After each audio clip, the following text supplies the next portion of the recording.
আসসালামু আলাইকুম বন্ধুরা, আশা করি সবাই অনেক ভালো আছে। বন্ধুরা, এগুলো পেঁপে মানুষ সালালাতে আনাইছে। এগুলো অনেক লম্বা, এক হাত লম্বা। এবারটা কি ওজন নেব 2 কিলো। খাইতে অনেক স্বাদ, মিঠা, অনেক মিঠা।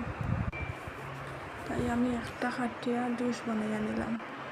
একটা বেশি একটু নরম হয়ে গেছে, লাল হয়ে গেছে বেশি, তার কারণে একটা দিয়ে জুস আমি বানাইয়া নিলাম।